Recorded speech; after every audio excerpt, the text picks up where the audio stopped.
Hey everyone, Golden Ninja 3000 here again. Today I'm back with another weird little comparison video for you guys. I'm taking a look at the two Fall 2023 LEGO Ideas sets. So we have the Insect Collection, which is set number 21342. It's got 1,111 pieces and retails for $79.99 US dollars. And then we have the Viking Village, which is set number 21343 with 2,103 pieces, and that retails for $129.99 US dollars. Now, I wanted to do a comparison video on these because, first of all, I think that they're some of the best idea sets we've seen in a long time. I love both of them so much. And secondly, because I think that they're really unique, and I'll talk more about that a little bit later in this video. Before we jump into it, though, I do want to remind you guys that I am an employee of the LEGO Group. However, all opinions in these videos are my own and do not necessarily reflect the views of the LEGO Group, and LEGO is a registered trademark of the LEGO Group of companies, which does not sponsor, authorize, or endorse this site. We're going to start with the insects because it is the smaller set, so we get three, or actually more than three because there's some little mini insects as well, but there's three main insects in this collection. You have the blue morpho butterfly back there, a praying mantis, and then a Hercules beetle. And again, I think that this is super unique because we don't really see display models of organic creatures that often from LEGO. If we see buildable LEGO animals, it's either, like something like a dinosaur in that big Jurassic Park set, the direct-to-consumer one from a couple years ago, or more often, it's just a Creator 3-in-1 set. This reminds me of the Bird Collection set that I think came out in like 2014, and that was also an Ideas set. And I think that it's a really unique product to see from LEGO, and when they're beautifully executed, it works really well. So let's take a quick look at the butterfly first, because that is actually the first one you build. I really love the color scheme. I think it looks excellent. It's got these new prints on it, and it even uses an existing eye print that I think fits perfectly with the new one, so that's really cool. The body is pretty basic, but I mean, it looks good. It's a butterfly, it's got the antenna, that's all you really need. And you can actually make it like flap its wings a little bit, so I like that you can kind of make it look like it's resting on the log, or like it's about to take off from the log.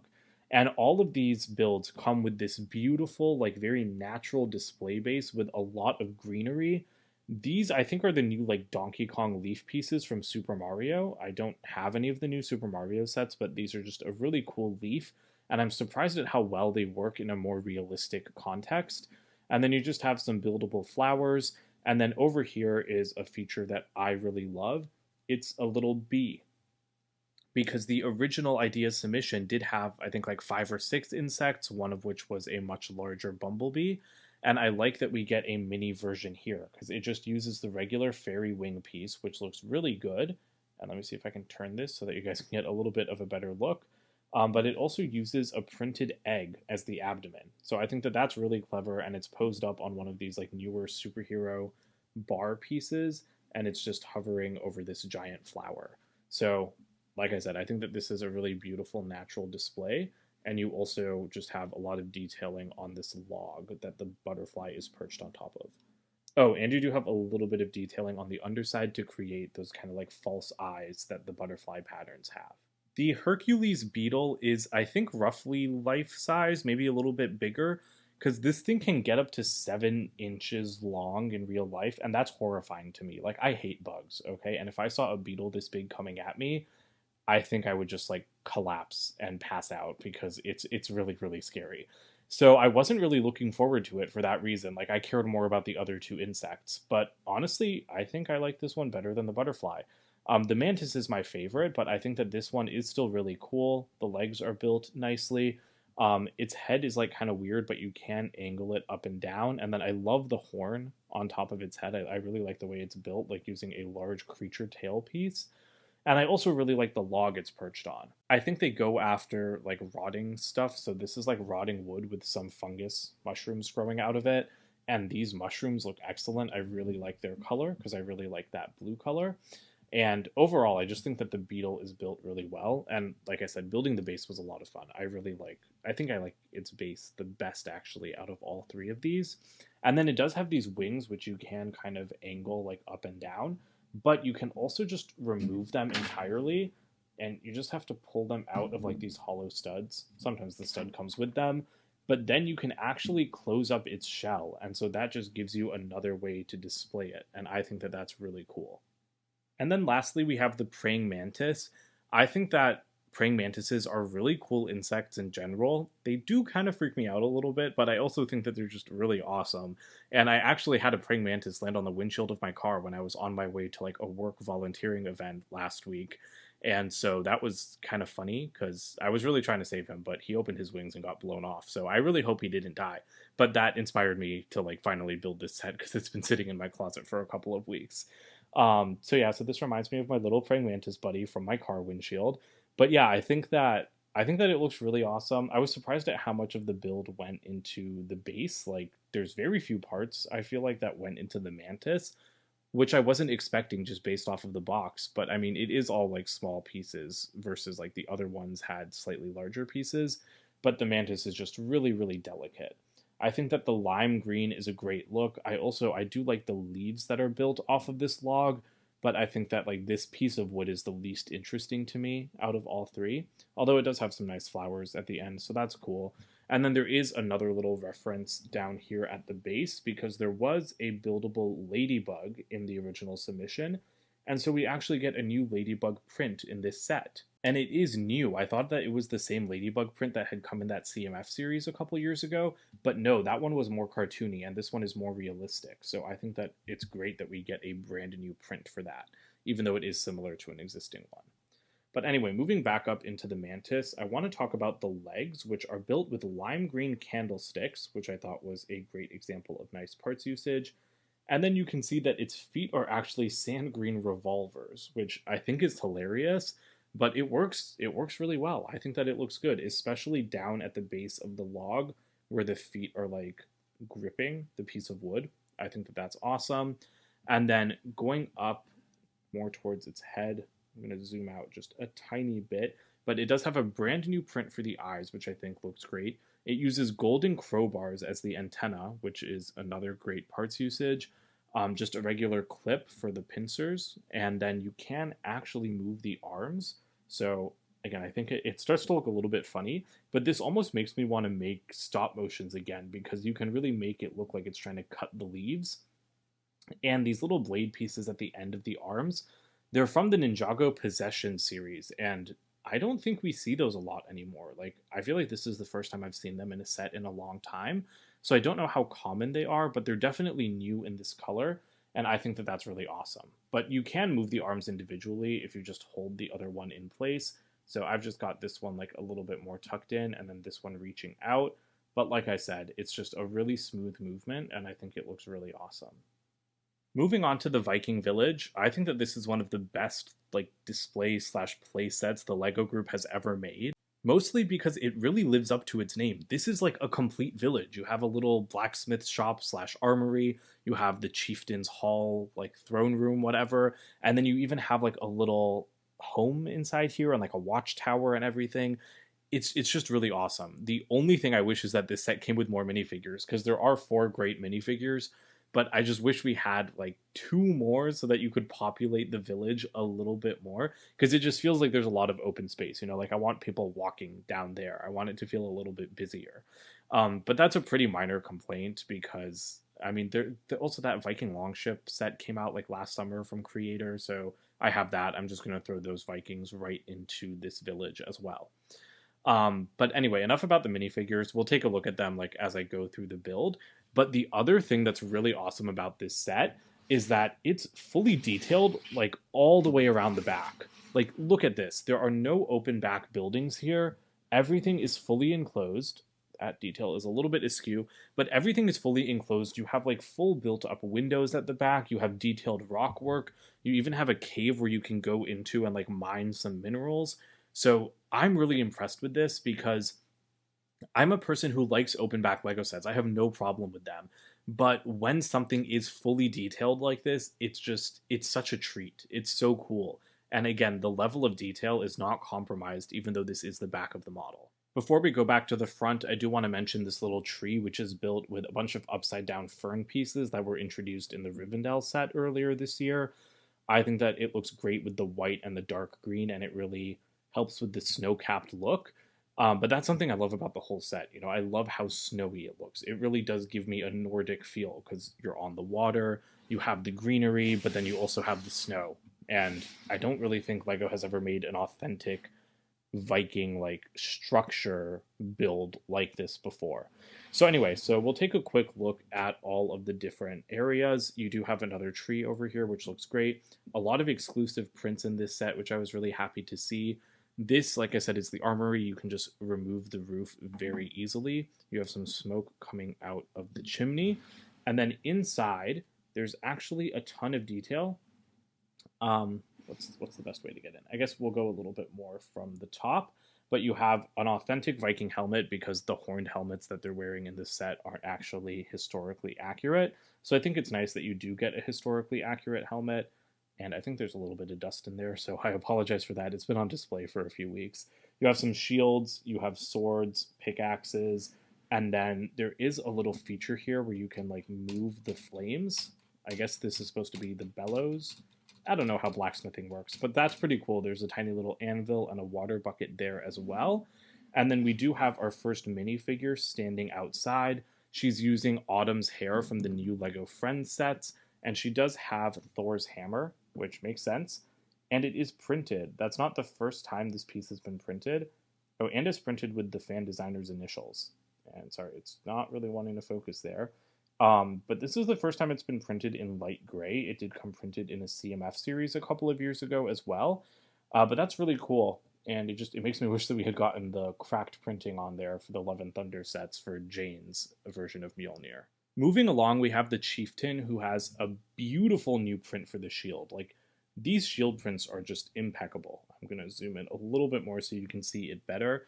I also love that sword piece he's using, which is not new. And then you have another minifigure here who's using Makari's hair from Eternals in this tan color, which is a new color for it, and that's awesome. I really hope we see that piece recolored more in the future. And she does have another shield with an even prettier print because I like that color scheme better. I like the blue and the red better than the yellow and the green. So once again, that's just amazing. And I mean, she does have leg printing. They've all got like great torso printing. I think they all have leg printing actually, which is really, really nice to see. But yeah, she's got great leg printing. Every minifigure is so detailed, like, and so is the entire set. That's what I really, really love about it. And then finishing with the minifigures, up here we have the archer guy who's in the watchtower for me. And I guess because we're in the watchtower, we might as well just talk about that next. You have another one of those shield prints, and you have like a small structure, like it looks thin but strong in my opinion. And down at the base, you have some barrels, which have another unique print on them. You've also got some fish hanging there. So again, this seems more like the residential area, like the more homey area. And so I like that. And a lot of, like I said, a lot of rock work. There are some like small rock pieces used here, but you do have a lot of brick built rock stuff as well. And then the rope bridge was a little bit of a pain to build, but it looks really nice. It's using these newer, like rubber flexible handle pieces instead of the actual rope with handle pieces that we used to get. So it's a little bit hard to like align all of the wood planks exactly with the way that it's assembled. I do think it would have been a little bit easier with the old rope bridge style. But it looks perfect, and it doesn't sway and move as much as the ropes do. But it still sways and moves enough. You know, it still feels like a rope bridge, even though it's using rubber instead of actual rope. But yeah, that's a really nice area. And then the rest of the watchtower does have a decent amount of detail. You can see the door right there is using some wands for detail, and you can just open it up. But there's another way to get inside, and I'll show that to you guys when we go around. The last thing I want to talk about before we see the interior are the stone steps, which are built like a lot on their side. And I think that this is like the best stone staircase I've ever seen a Lego designer create, because it just looks so perfect. Like, it looks symmetrical enough, but then still rough enough to be made by, you know, a civilization that didn't have all of like the advanced tools that we have today. But anyway, going around to the back, you can just take this entire wall out. It's only held on with a couple of studs, and there is a little bit of detail inside with like a writing desk, I guess. So that's pretty cool. But if we just spin this around, let me zoom in a little bit. That's the area that leads out to the rope bridge. Then you have a little ladder, a pumpkin, which is in dark orange. That's really nice. Some cherries on the ground there. And so I guess this is more of a storeroom than like a home area, but it's still somewhere where minifigures can come to relax, you know? And then this does give you a little bit of a better look at the cave underneath as well. Lastly, we have the chieftain's like town hall or whatever, but to get easier access to it, I'm actually going to separate these sections because they are built in three distinct sections. You can just, I mean, they're supposed to detach with clips, but honestly, these clip pieces just pull out every single time. It's using like the bar with clip part. You can see them sticking out here. So the bars are supposed to stay in the Technic bricks or in the bricks with the studs on the side. Sorry, I'm like so confused today. But yeah, so this is the one thing I don't like about the set. Just the way these connect, it can be hard to line up all of these bars. It's way easier to line up the clips, but because this is the piece that's used, it always pulls out in like the opposite way of how it's supposed to work. But again, that's a pretty minor complaint because it's still a different technique, and that's really cool. I like seeing unique stuff in Lego sets, especially because I build so many of them. But yeah, so this area is really nice. Let me just get the watchtower out. I love the way the roof is built up. I also really like the details at the front made with like minifigure shoulder armor. That's really cool. You also have some golden sausages up there. I always love it when the sausage piece is used as decoration. And then you do have like some Ninjago Samurai X scrolly things used as more decoration. And like I said, you have exclusive prints with like some snake motifs and then a window at the back. This one does not have a removable wall, but the roof, much like the armory one, it just comes off. It's not sitting on there. It's just sitting on there. It's not attached with any studs or anything. You can also move the king out of the way and then open up the doors to this area. And there is some nice stone steps leading up to there. But inside, I kind of thought that there would be more detail, but there's just like a little banquet table with a turkey leg and a goblet. You do have weapons on the wall, so you do get 2 of each of those shield prints, which is nice to see.